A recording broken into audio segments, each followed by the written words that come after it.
साथियों नमस्कार। स्वागत है आपका हमारे YouTube channel sub staff to clerk promotion bankers way में। और आशा करता हूं कि आप स्वस्थ होंगे और मस्त होंगे और पढ़ाई कर रहे होंगे।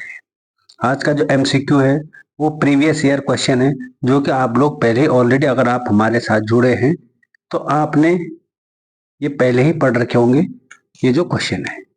और आज इसके बाद अगर आपको देखने को मिलेगा, आज ज़्यादा क्वेश्चन नहीं है क्योंकि थोड़ा आज टाइम बहुत ज़्यादा लग गया था। जो PNB का जो CBS मेनू है आज उसको लेके आया हूँ। कोशिश की है कि जो इनका जो CBS मेनू छूट रखा था उसको थोड़ा बहुत कंप्लीट करने की कोशिश की है। तो आज जो नीचे आपको मिलेगा वो मिलेगा आपको CBS मेनू पंजाब नेशनल बैंक। आपको दिख रहा होगा लोगो, क्योंकि यहाँ से भी क्वेश्चन आते हैं। तो वीडियो में अंत तक बने रहिए। जो भी PNB के स्टूडेंट हैं, जो भी PNB का स्टाफ है। बाकी सिलेबस की मैं बात करता हूँ तो सिलेबस में आपको सब सिलेबस एक जैसा है। थोड़ा बहुत आपको अपने अपने बैंकों का चेंज मिल सकता है। चेंज बोले तो ऐसे कि उसका CEO कौन है, उनका ये मेनू ऑप्शन है, ये चीज। बाकी नहीं तो बैंकिंग, जनरल बैंकिंग सब एक ही है जो आपको पढ़ाया जा रहा है। कोई भी अलग नहीं कि सर PNB, SBI और UCO, bank of Baroda, Indian bank, bank of India, कोई भी बैंक ऐसा नहीं है कि जिसकी अलग से थ्योरी हो। क्योंकि RBI तो सबका है, नेगोशिएबल इंस्ट्रूमेंट सबका है, चेक सबका सेम है, पासबुक सबकी सेम है, तो सब कुछ सेम है वैसे। और ये आज CBS मेनू आप लोगों के लिए लाया हूं। उम्मीद करता हूं कि आप इसको भी पढ़ेंगे और अपने मंजिल में कामयाब हो जाएंगे। तो मैं शुरू करता हूं आज का MCQ है बिना किसी देरी किए हुए। उम्मीद करता हूं कि आज आप क्वेश्चन देखते ही आंसर लगा दोगे, क्योंकि क्वेश्चनों में ज्यादा कुछ है नहीं। ठीक है भाई। तो आज का जो सबसे पहला MCQ है वो रहा आपकी स्क्रीन पर, ये कि in India the repo rate is announced by, कि भारत में जो रेपो रेट की घोषणा वो कौन करता है। तो ये तो मैं आपको कल या परसों वाली क्लास में मैं आपको बता चुका हूं कि जो रेपो रेट की घोषणा कौन करता है, मिनिस्ट्री ऑफ फाइनेंस या गवर्नमेंट ऑफ इंडिया, पहला ऑप्शन है। दूसरा प्रधानमंत्री, तीसरा है RBI और चौथा है भारत का राष्ट्रपति यानी प्रेसिडेंट ऑफ इंडिया। तो इनमें से जो घोषणा करता है वो करता है option number third, reserve bank of India repo rate की घोषणा करता है। ठीक है भाई। बाकी आपको नीचे ये भी आएगा कि रेपो रेट क्या होता है, रिवर्स रेपो रेट क्या होता है। वैसे मैं कल बता चुका हूँ, सिंपल और साधारण शब्दों में बताया मैंने, क्योंकि इसमें आदमी कंफ्यूज हो जाता है कि रेपो रेट क्या है और रिवर्स रेपो रेट क्या है। ठीक है भाई। लिक्विडिटी आपको कल बता दिया था, तरलता ये क्या होती है, कि अगर कोई भी आपको समस्या हो जाती है और आपको इमरजेंसी में पैसे की जरूरत होती है और वो पैसा आपके पास हो तो उसे लिक्विडिटी कहते हैं। वो कल मैं आपको बता चुका था। अगला क्वेश्चन है, what is the meaning of reverse repo rate. ध्यान में रखने वाली बात कि इसका मतलब बताना है कि रिवर्स रेपो रेट का क्या मतलब है। ठीक है भाई। पहला ऑप्शन है rate at which RBI borrows money from foreign banks, कि जिस दर पर RBI विदेशी बैंकों से पैसा उधार लेता है। ये तो मैंने कल बताया नहीं था। Rate at which RBI borrows money from commercial bank, वह दर जिस पर RBI वाणिज्यिक बैंकों से पैसा उधार लेता है। वो पैसा उधार नहीं लेता है, वाणिज्य बैंक उसको रुपए दे देते हैं और उससे अपना इंटरेस्ट कमाते हैं। थर्ड है rate at which commercial bank borrows money from RBI, की वह दर जिस पर वाणिज्य बैंक RBI से पैसा लेते हैं, RBI से ले रहे हैं पैसा। और लास्ट है rate at which commercial bank borrows money from foreign bank, की वह दर जिस पर वाणिज्यिक बैंक विदेश से धन उधार लेते हैं। तो इसका जो करेक्ट आंसर है वो हो जाएगा ऑप्शन नंबर 2, कि वह दर जिस पर RBI है ना वाणिज्यिक बैंकों से पैसा उधार लेता है, यानी रिवर्स वापस लेना। ये इसका करेक्ट आंसर हो जाएगा और मैंने कल भी आपको बताया होगा ये। उम्मीद करता हूँ कि आप लगातार प्रैक्टिस कर रहे होंगे, क्योंकि 9 फरवरी को पेपर है ठीक है, कई बैंकों का, तो उस दिन तक ये हो जाना चाहिए कि हाँ, कि मैं कम से कम 60 मार्क्स ले आऊंगा। ठीक है भाई। बाकी पीएनबी में ग्रामर का भी इशू है, तो वो देखेंगे कभी किसी दिन अगर टाइम लगेगा तो। Next, which organisation help in resolving balance of payment issue world wide, कि कौन सा संगठन दुनिया भर में भुगतान संतुलन के मुद्दों पर हल करने में मदद करता है, कि कौन ऐसा ऑर्गेनाइजेशन है कि जो कंट्रियों की हेल्प करता है, लोगों की हेल्प नहीं करता, वो देशों की हेल्प करता है। तो वो कौन सी ऑर्गेनाइजेशन है? पहला ऑप्शन है वर्ल्ड बैंक, दूसरा है आईसीसी, तीसरा है अंकटाड और चौथा है आईएमएफ।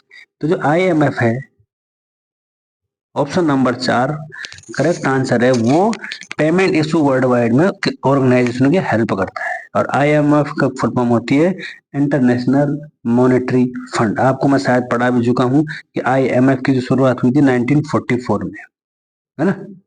बाकी आप देख लेना, इसको मैंने पढ़ा रखा है। और अगर आपने ये नहीं पढ़ा तो आप पीछे वाली क्लास है, आप जरूर देखिए, उसमें हो सकता है सब कुछ पढ़ा रखा है। नेक्स्ट है, if the inflation in the economy is rising steadily the central bank might, कि किसी अर्थव्यवस्था में कि अगर मुद्रा स्फीति लगातार बढ़ रही है तो केंद्रीय बैंक को क्या हो सकता है? पहला है डिक्रीज द रेपो रेट, उनका जो रेपो रेट है वो घट जाएगा। इंक्रीज द रेपो रेट बढ़ जाएगा। Decrease the reverse repo rate और कीप द रेपो रेट, कि उसमें कोई चेंज नहीं होगा रेपो रेट में। तो अगर अर्थव्यवस्था में मुद्रास्फीति की दर बढ़ जाती है तो रेपो रेट ऑटोमेटिक ही बढ़ जाएगा। ये समझना नहीं, बस ये थ्योरी को याद कर जाना, बस हमारा काम है पेपर को क्रैक करना, बस बाकी कुछ नहीं है। ठीक है। Next,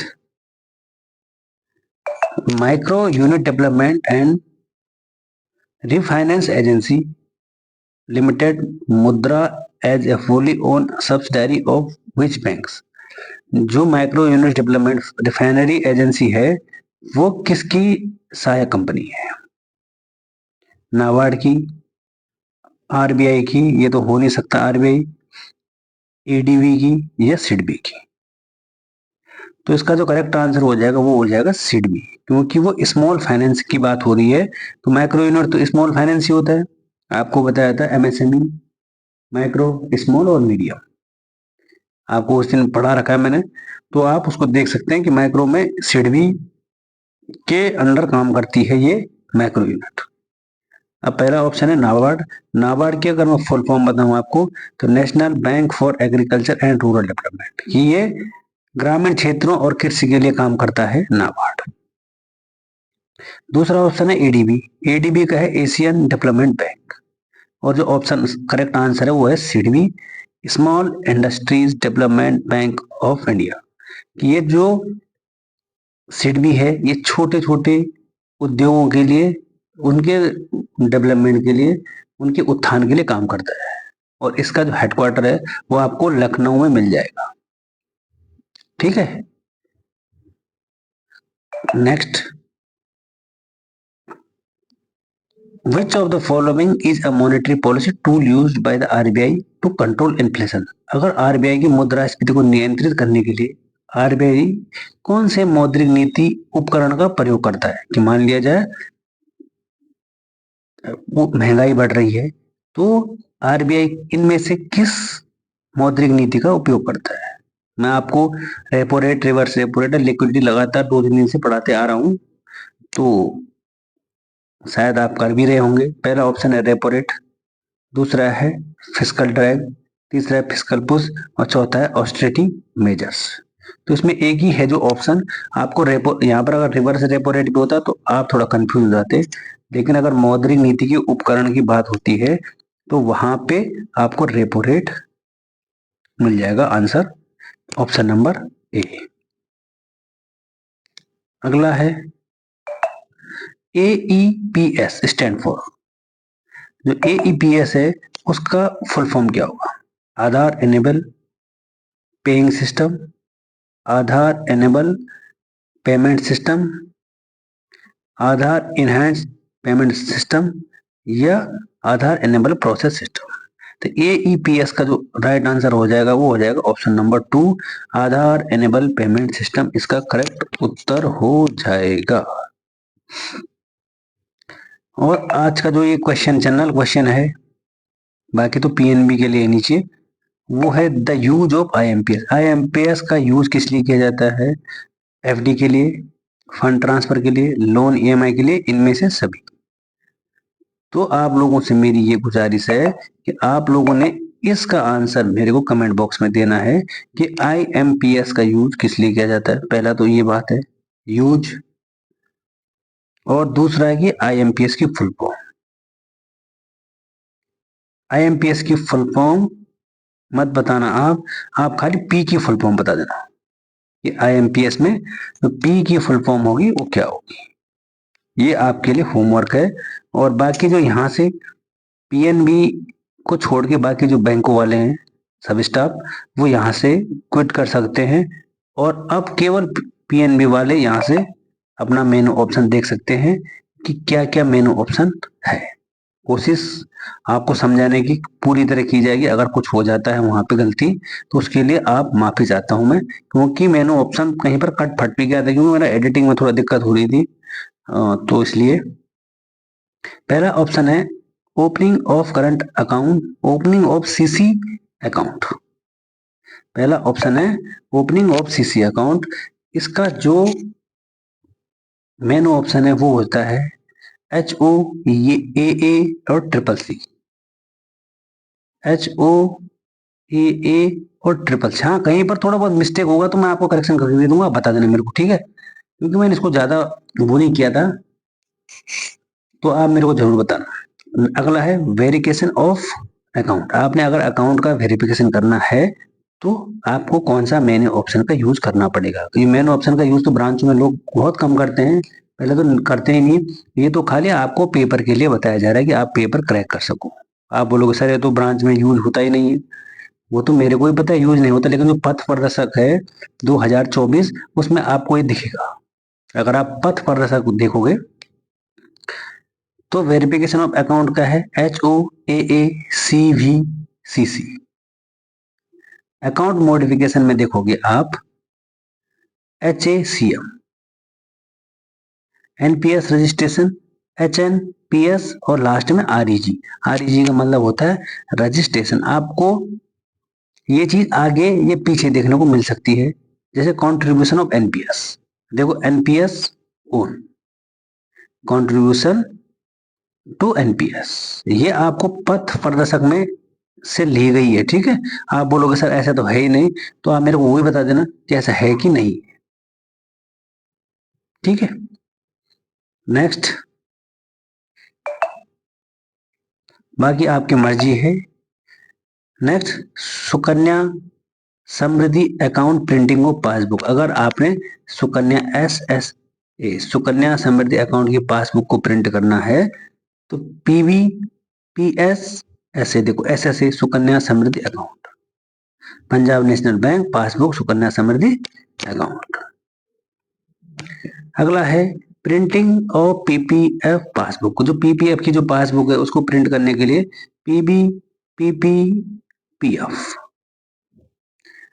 registration of customer for Atal pension योजना। अगर आपने अटल पेंशन योजना के लिए कस्टमर का रजिस्ट्रेशन करना है तो उसके लिए अटल APY REG, अटल पेंशन योजना और रजिस्ट्रेशन। ये तो आसान है, वह तो हो जाएगा वैसे, है ना? अगर आपने इश्यूएंस ऑफ फास्टैग के लिए आपके लिए हो जाएगा FTA GIS। FTA GIS ये फास्टैग के लिए है। सेविंग अकाउंट के लिए HOAACSB। देखो लास्ट में SB है तो ये सेविंग अकाउंट के लिए हो जाएगा। और अगर आपने वेरिफिकेशन करना है सेविंग अकाउंट का तो HOAAC और देखो V आ रखा है बीच में तो VSB की वेरिफिकेशन है सेविंग अकाउंट का। नेक्स्ट, अगर आपने पासबुक प्रिंट को रिसेट करना है, आपकी पासबुक है उसको रिसेट करना है तो HP BPR, ठीक है? और बाकी इन दोनों को मैं, आप देख सकते हैं, इन दोनों को मैं बता नहीं रहा। डिस्ट्रॉय चेकबुक, अगर आपने चेकबुक को डिस्ट्रॉय करना है तो CHBD, देखो चेकबुक यहाँ CHB हो गया और डिस्ट्रॉय का D। आपको ऑप्शन में अलग अलग मिलेंगे सब, इतना क्लोज कहीं नहीं मिलेगा। कहीं आप सोच रहे हो कहीं यूपीएससी का पेपर नहीं है कि आपको बिल्कुल क्लोज मिलेंगे, ऑप्शन आपको बिल्कुल नजदीक मिलेंगे। और आप कमेंट बॉक्स में जरूर बताएं, मैं खासकर PNB वालों के लिए बोलूंगी, अगर कोई भी ऐसी समस्या होती है तो आप मेरे को खुलकर बताएं, उसको करेक्शन किया जाएगा और आपको सही बताया जाएगा। क्योंकि मैंने पूरा एनालाइज किया, कल काफी टाइम लग गया, इसलिए मैं सोचा, क्योंकि आप लोगों के लिए ये मेन ऑप्शन पूछे जाते हैं तो इसलिए जरूरी है ये। ठीक है, अगर आपने चेक बुक के मेंटेनेंस के लिए CHCBM, देखो चेक बुक और लास्ट में आ रहा है M मेंटेनेंस। अगर stop payment of cheque HSPP, stop payment of cheque, cheque का स्टॉप पेमेंट करने के लिए। वेरिफिकेशन ऑफ स्टॉप पेमेंट, अगर स्टॉप पेमेंट का वेरिफिकेशन करना है तो HSPPAU। ठीक है भाई, नेक्स्ट है, इनको छोड़िए, अगला है अकाउंट क्लोजर। अकाउंट क्लोजर की बात करता हूं मैं, HCAAC, ये इसका मेन ऑप्शन है। अपडेट चेक स्टेटस, अगर आपने चेक के स्टेटस को अपडेट करना है तो HUCS, ये बहुत इंपॉर्टेंट है कि opening of current account HOAACA, अगर आपने करंट अकाउंट को ओपन करना है तो HOAACCA।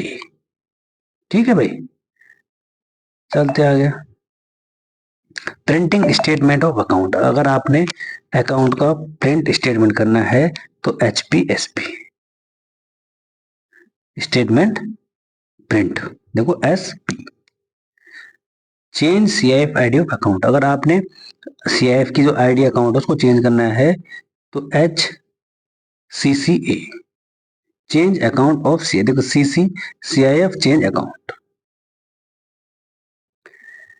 Transferring CIF from one branch to another, अगर आपने एक ब्रांच से दूसरे ब्रांच में CIF को ट्रांसफर करना है तो CIF TRP, देखो CIF तो है ही और TRP transfer.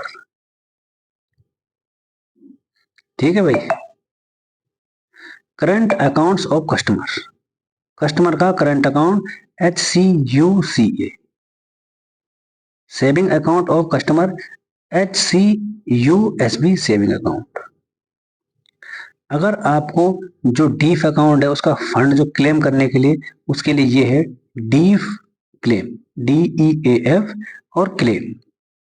Printing of all DD, अगर आपने सब DD को प्रिंट करना है तो उसके लिए आ जाएगा आपका HDDPAL। ठीक है, नेक्स्ट, अगर मैं और नीचे चलूं, जो इंपॉर्टेंट है क्रेडिट अकाउंट इंक्वायरी, अगर आपने क्रेडिट अकाउंट इंक्वायरी करनी है तो उसके लिए आ जाएगा आपका HDDICDD।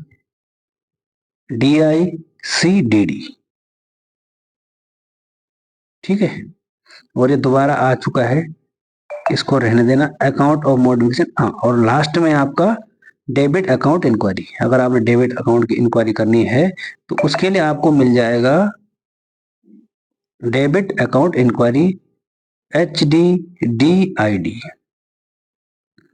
बाकी ये आपको ऊपर भी मिल गए होंगे, ये दोबारा, इसको दोबारा टाइप कर दिया था मैंने, तो इसको आप ना देखें और इनको जरूर देखें आप। तो ये था केवल PNB का जो मेनू ऑप्शन है पंजाब नेशनल बैंक के लिए, सब स्टाफ टू क्लर्क के लिए। इस लोगों को ध्यान में रखते हुए आप इनको जरूर पढ़ें, और आपको पहले आते भी होंगे, वही बता रहा हूँ, आपको आते भी होंगे, क्योंकि आप लोग तैयारी करते रहते तो इसलिए आपको आते भी होंगे और आपने पढ़े भी होंगे थोड़ा बहुत। तो उम्मीद करता हूँ कि आपको ये सेशन पसंद आया होगा। ठीक है भाई, और मेनू ऑप्शन पे जरूर ध्यान देना, क्योंकि पिछली बार भी ये पूछे गए थे। और अगर और मेनू ऑप्शन आपको चाहिए तो आप मेरे को कमेंट बॉक्स में बताना कि सर हमारे को और भी मेनू ऑप्शन की जरूरत है। बाकी मिलते हैं एक और नई वीडियो के साथ। थोड़ा वीडियो लंबा हो गया है तो फिर मिलेंगे। अगर आप मेरे को बताओगे सर मेरे को हमारे को और मेनू ऑप्शन चाहिए तो आपको जरूर लाए जाएंगे वो मेनू ऑप्शन। नहीं तो क्लास लगातार ऐसी ही चलती रहेगी जैसे चल रही है। मैंने ट्राई किया था कि मैं बोले एक बार आप दे दूं इनको थोड़ा, क्योंकि तब तक ये इतनी जल्दी याद होते नहीं, लेकिन थोड़ा बहुत वहां पे कम से कम देख कर आदमी टिक तो मार सकता है। तो फिर मिलते हैं एक और नई वीडियो के साथ। तब तक थैंक यू और धन्यवाद। हाँ, और आप हमारे चैनल पर अगर पहली बार हैं तो हमारे क्लासों को लाइक शेयर और सब्सक्राइब करें फ्री में। कोई रुपए नहीं, कोई पैसे नहीं, कोई एमसीक्यू प्रैक्टिस सेट के लिए पैसे नहीं, और एमसीक्यू लगातार आप लगा सकते हैं। तब तक के लिए थैंक यू और धन्यवाद।